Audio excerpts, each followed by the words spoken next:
Howdy, with this video, I want to go over Journals 7 through 9 and the annotated bibliography assignment. It's going to be the same for all three of my Comp 1 classes for spring 2024. So it doesn't matter which one I'm showing you here on D2L, it's going to be the same for each class. You're going to go to the journal entries. This is for Journals 7 through 9.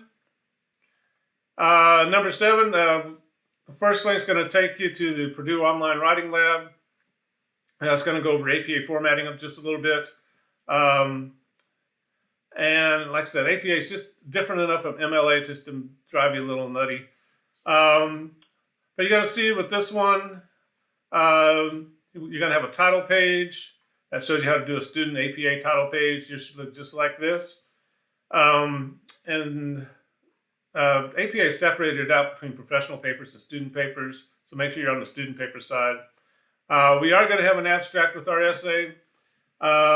Even though it says it's typically not required for student papers unless advised by an instructor, and I'm advising you as an instructor to use an abstract page. And all an abstract page is it's just a summary of your essay. Don't worry about this till you've actually written your essay, right? Some students try to do the abstract first, and it's like, well, don't do that because your essay might change as you're writing it, especially this APA medical one. So save that to the very end.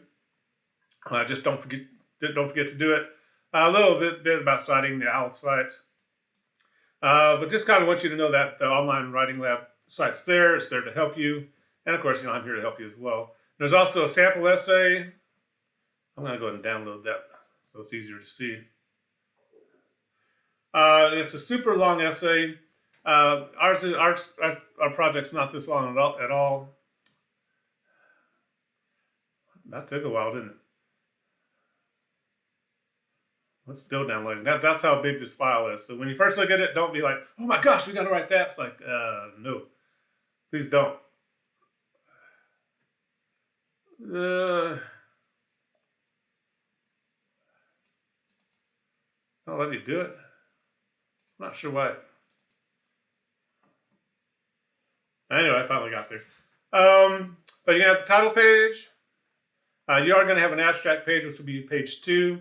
Then you're going to put the title again when you start your essay, and then you'll start your essay, obviously. And hopefully what you're going to, I don't want you to read this entire essay. Don't take notes on this or anything like that unless you're just commenting, learning APA for yourself. But for the citations, it's a little different than MLA. They're looking for the first word on the reference page and the year of publication.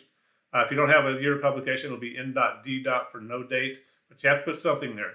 Generally, APA is looking for the most up-to-date information. The same thing goes with your APA medical essay. If you're giving me information from 1998, I'm going to be like, wow, that was a long time ago. Surely something new's happened with whatever condition you're talking about.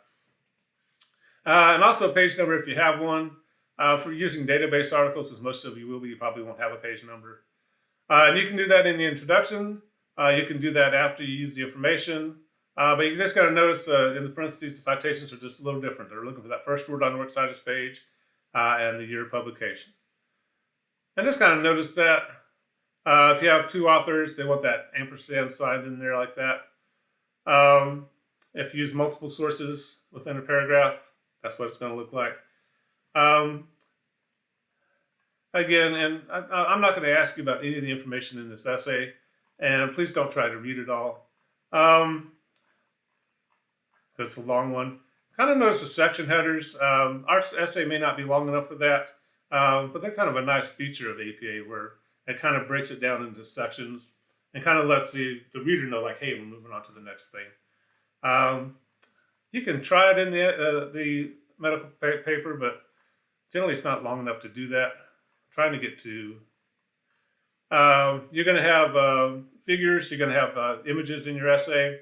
So you can write, figure 1, title it, put it there, then have a note telling us where that image came from, or any information about the image, so we know what we're looking at. Sometimes students will just pop up something, and I'm like, well, what's that? Probably not going to be doing a table in this essay, but it shows you how to do all that. Let's go ahead. Then when you get to the references page, this is where the nitty-gritty kind of differences start to happen. But again, it's the same kind of thing. You got to start with the person's name. Again, they don't want the first name, they just want the first initial. So it's kind of a little different there. Then you want the year of publication. If you don't have one, then you're going to put n.d. I don't know if they're going to show that here. Generally, MLA tends to frown upon that, but well, it'd be n.d out there. Then you have the title, then the journal, then whatever information is required after that. So that's where the hard part comes into, but same kind of concepts as MLA formatting. And that's hopefully what you're going to see. At first, it's kind of like, oh my gosh, that's a lot of information. But once you get into it, it's not quite so bad. Number 8, I want you to just kind of discuss the topics you're considering. I did a separate video on the essay, but you're going to have to narrow this topic down. Make sure you find good sources about it. If you get something super rare and nobody's written about it, it's like, that's a problem. You may have to pick another topic. Generally, that doesn't happen, though. Then for number 9, I want you to go to the Northeast State Online Databases and find 3 possible sources for your APA medical essay. And you're going to create properly formatted reference page entries for those 3 sources. So this entry actually may be under 150 words. May not be. I don't know. Depends how long your articles are. And here's the one I want to show you.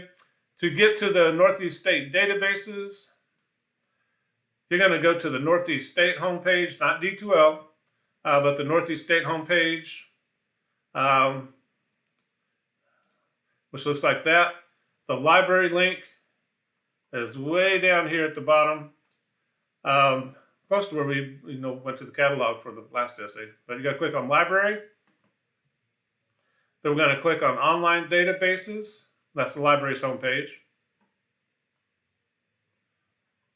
And we're going to click on H for the health databases. And this health and medicine, this health and wellness are both really good ones. I'm going to go with health and wellness. And if you're off campus, you need to use your same login you used to get into D2L.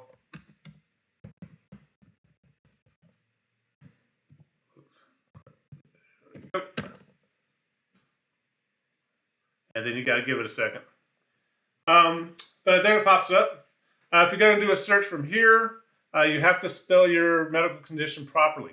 You can also come down here to diseases and conditions. You might try that first. It can be a little easier. So like say we go to lung cancer.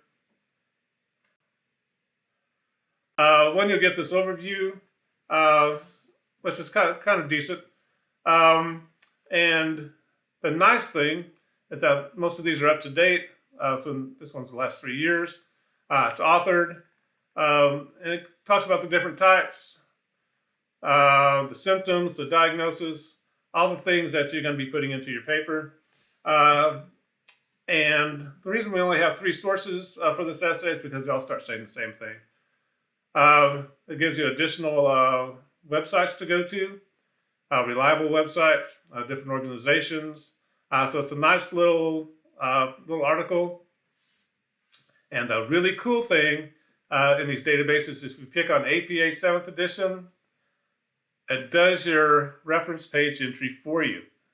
And what I want you to do is copy that and put it into your journal entries for number 9. I want you to do this for 3 different sources. So you can come back up here. You'll see more like this. You can click on related subjects. You can do all kinds of things. Some of these will get pretty technical. So you might get into some articles where you have doctors writing to doctors and you're going to be like, right over your head. But others are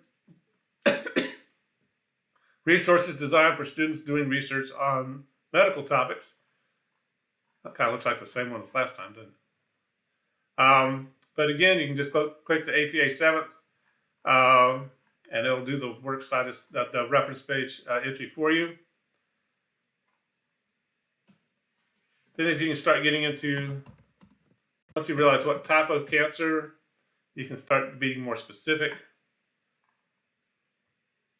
The Scale Encyclopedia of Medicine is a really good one. The Gale Encyclopedia of Senior Health is a good one as well. So we'll click on that. And you can kind of see it's going to give you some of the same information, but once you get to the specific disease, you probably get more specific information, obviously, right? Sometimes they'll give you some pictures. And again, suggestions for other websites, for other organizations.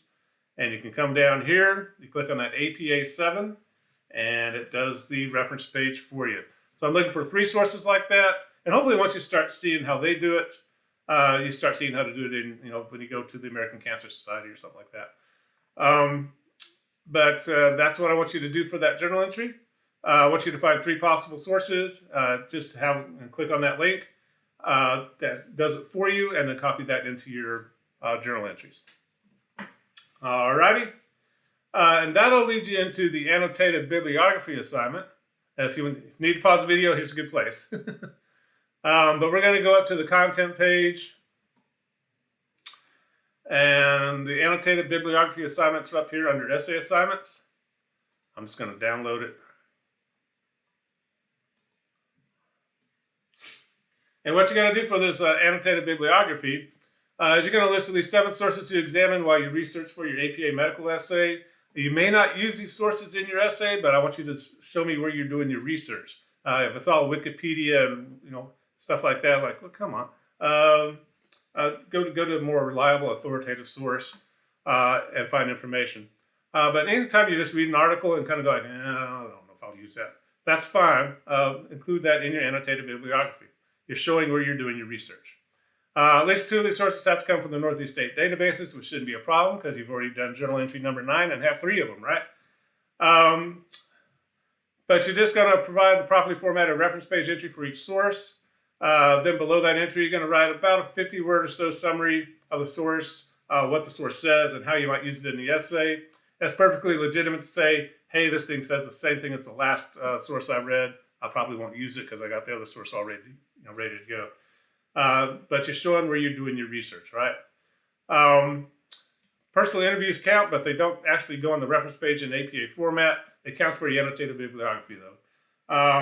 And this shows you how to do an interview source. And instead of it being on the references page, it's just going to be the in-text citations, which you're seeing right here. But they do count for this assignment. But again, you're going to do that little blurb under there. And that'll be it. There's one from the databases. Again, I just hit that APA 9 link. It made it for me, and copy and pasted it onto here. And then I got my little blurb under it, talking about what the source says. And again, you're going to do that for 7 sources that you look at for your research. And just one more time, it's okay if you don't use the source in your essay.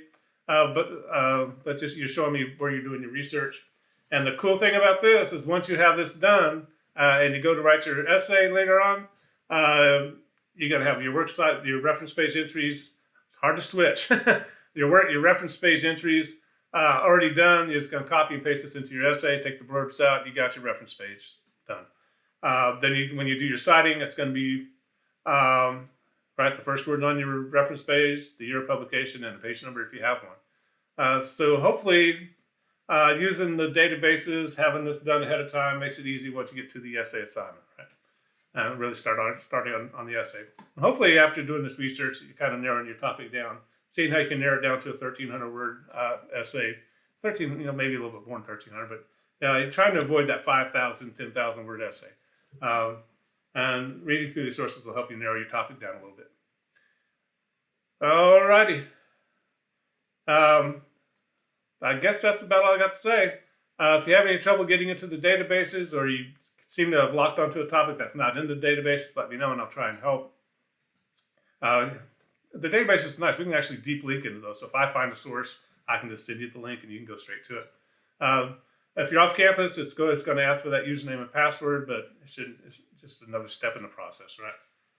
Alrighty. But I'm going to stop there. If you have any questions, I know you're going to ask them, and we will talk to you later. Bye-bye.